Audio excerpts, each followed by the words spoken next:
look, I know I'm gonna do the post screenings in a scripted format like the last few videos, and I'm gonna keep doing that, but for this movie in particular, I just have to do it in like this loose, going off style. I'm gonna cut out the boring parts where I sit there doing nothing. For Boo 2, a Madea Halloween, I had to, because there's so much crazy stuff in this movie to talk about, that I had to jot it down on paper to make sure I didn't forget anything. And even then, I am pretty sure I probably missed something, so I'm gonna squeeze it into the description if I missed anything, or just put comments on the video as I'm editing. So basically, I saw the first Boo a Madea Halloween last year because Stone Gremlin Productions did their legendary midnight screenings on it, and it's like one of the most viewed videos on their channel, and they talked about that movie for an hour and 28 minutes. I think it's longer than the actual movie. So, and I'm not gonna go on that long with this video, but okay, the first movie was really dumb, and I agree with everything they said about it. That's all you have to know. So basically, Tyler Perry is treating his daughter like a 5-year-old on her birthday. He throws the surprise party. That's not a surprise because it happens every year. But here's where it gets weird, and I think they're trying to be funny here, but it just comes off as odd because he invites all her friends from elementary school. They're all there when they're 18, and he gets her a petting zoo. A petting zoo. Dude, she's she's 18. Why would she want a petting zoo? No normal person does this. This is so stupid.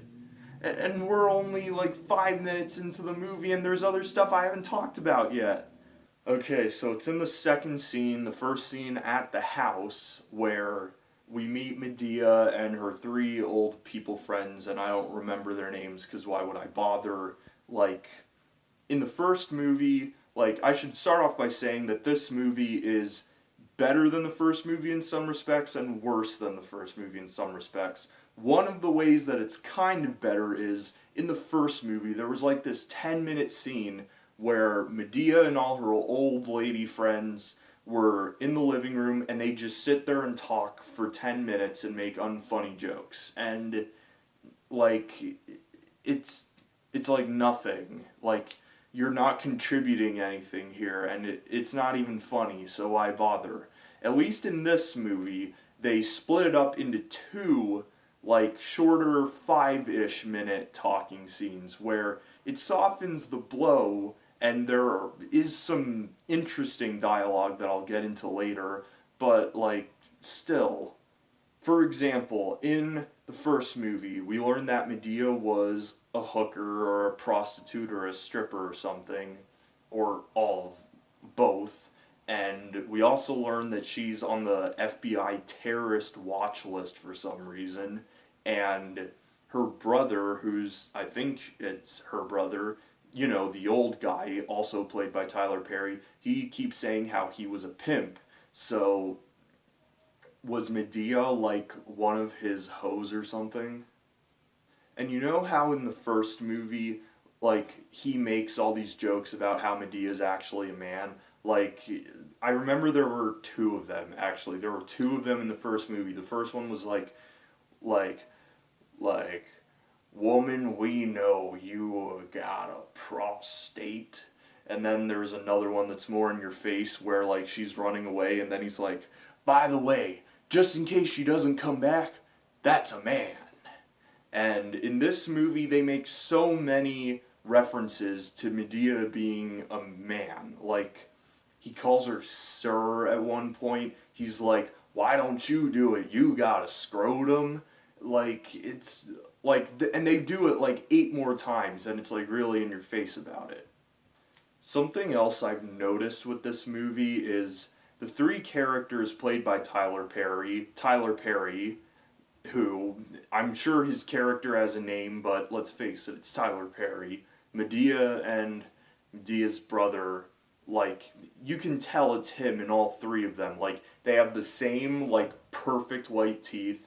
They have like the same hands, like, and if you're wondering why I'm bringing this up, it's because like if you watch a movie like Norbit, where like okay, Norbit is not exactly quality cinema, but they at least took effort with it. Like Norbit plays like he plays Norbit, he plays Rasputia, and he plays the old Asian guy. And he looks completely different in all three roles, like down to the last detail. Like even the teeth, like the old guy has like these yellow old looking teeth.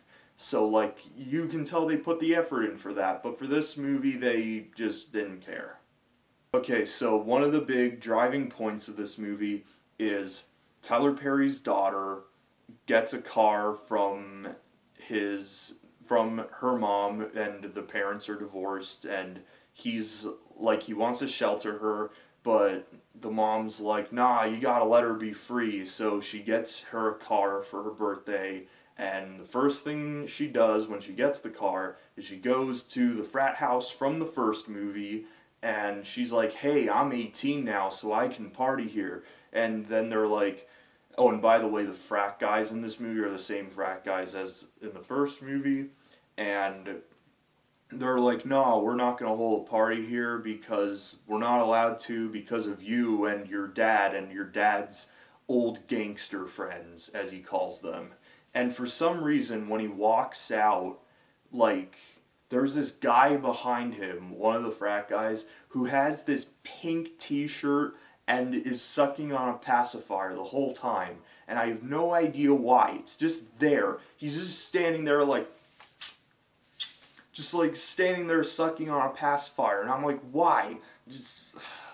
This movie infuriates me, and we're only like 10 minutes into it. Like, Something I should point out about the frat is that they're self-aware in this movie. Like, in the first movie, all the frat guys looked like they were in their 30s, like, obvious, and it was very obvious. But in this movie, like, they're self-aware about it because they go up to this one guy and they're like, hey, how old are you? Like, 40? Why don't you just graduate already? Or something like that. And I'm like, oh, now you want to be all self-aware. So since they can't have the party at the frat house, they're going to have the party at this lake in the woods. And Tyler Perry doesn't want his daughter to go there because there were murders there. And she goes anyway. Okay, so jumping ahead to the party, the thing is there's all these, like, people with, like, chainsaws and stuff, and this girl that looks like Samara from The Ring that scares all the college kids. And the thing is, like, you would know something like that is some kind of a joke. Oh, and spoiler alert, not like spoiling this movie is gonna matter. Like, it's all like a practical joke set up by the father.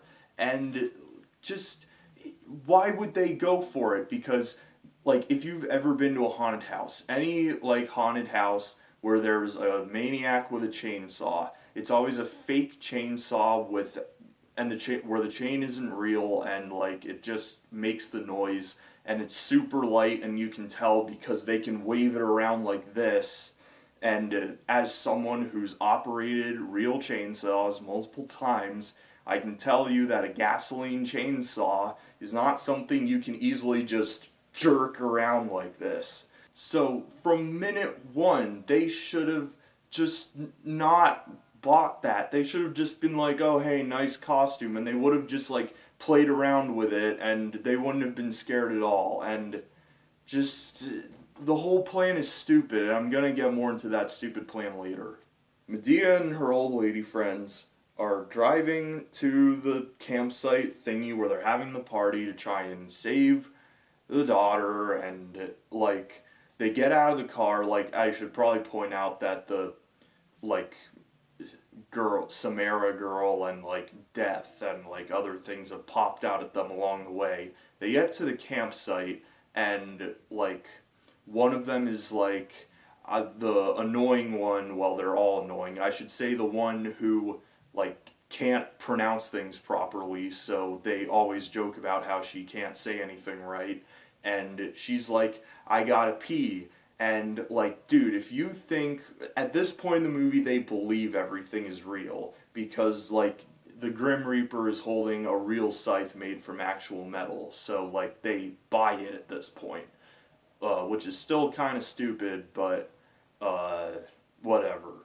But she's like, I gotta pee, and Medea's like, oh, there's an outhouse over there. Like, if you were really in this situation where, like, you think you're being hunted down, like, if you, like, desperately had to pee, like, you're a woman, like, you can just, like, and you're wearing a skirt, you can just, like, slide down your pantyhose and your underwear and just squat down, and, like, it'll be done. Like, you can do it in 30 seconds. You don't have to go all the way to an outhouse to do it. And, like, I get that you're old, but come on. And then, when she's in the outhouse, Medea's outside the outhouse, and the guy comes up from under the lake, and how did he get there without any scuba gear? And which is, so that whole thing is stupid. And then she sees it and she's like, oh, hell no. And then she imitates that scene from the first movie where she's running away like, oh, Lordy, help me, Jesus, help me, Jesus, help me, Jesus. And she says that like 20 times. And, like, they do it again in this movie. And I guess just as a callback, I know when I saw the first movie in theaters, when she was doing that, the audience was roaring with laughter. Okay, I gotta admit, there is a really funny joke in this movie, because while all that stuff with peeing and the guy underwater and help me Jesus is happening, the ex-pimp brother is sitting in the car, and Samara comes up to the window, and so he says something like, now, girl, you best run along now. I used to be a pimp back in the day, and I would have smacked the shit out of you, or something like that. And she walks away after that, which I'm like, okay, that's kind of funny. Something I forgot to talk about is the weird censoring in this movie, because, like, it seems like it was originally shot like with R-rated dialogue, and then they edited it down to a PG or PG-13, because you can tell, like, they want to say bullshit, but you can tell by the movements on their mouths it's dubbed like bulls crap, like that. And then you mother trucker, like, or just stuff like that. And they replaced damn with darn too, which was weird, because you can say damn in a PG movie. Like, I don't know, that just randomly popped in my head, and it happens throughout the movie. First movie had that problem too. Another small thing I noticed is that in one scene, one of the tires on Medea's car gets punctured, so that tire's flat, but then in a following scene, both tires on that side of the car are flat too, which I don't remember the other tire being flat, so that was just kind of weird. To give this movie some credit, unlike the first movie where the clowns and zombies only came out for like 10 minutes and the rest was just a typical Madea movie, like, Madea and her friends are being chased around by ghosts and killers and stuff for like a good 30 or 40 minutes, so at least, like, it keeps, you sort of get what you're expecting for your money more. In my opinion, I would have had a lot more respect for this movie if all the killers and stuff were real. And, like, this being a Tyler Perry movie, like, it's all just a setup and they're actors. And, which doesn't make any sense, because that girl can just apparate at different points, and, like, you never see her walking or anything, which is weird, because, like, I don't know why they would do that, because it makes no sense, but whatever.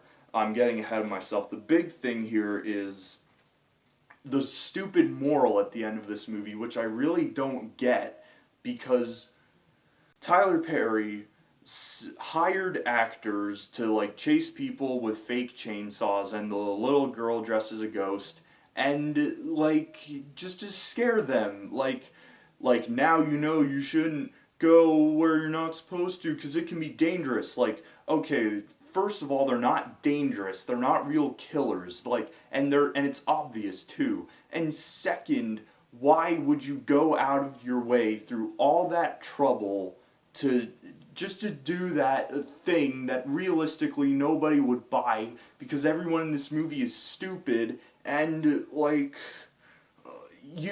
the woods weren't dangerous to begin with. Yes, there was one killing out there, but it's a whole group, like a whole party with like 50 or 100 people. Like, no serial killer is stupid enough to go after like such a big group of people. It's like Texas Chainsaw 3D. Like, a problem I had with that movie was not even, I know Leatherface is supposed to be mentally handicapped, but even he isn't stupid enough to chase someone through an amusement park filled with people. Like, basically everything I said in this video was pointless because this is like, what, the 10th Madea movie now? So everything I say in this video, you're gonna ignore if you're already a fan of the series and you're gonna see it anyway.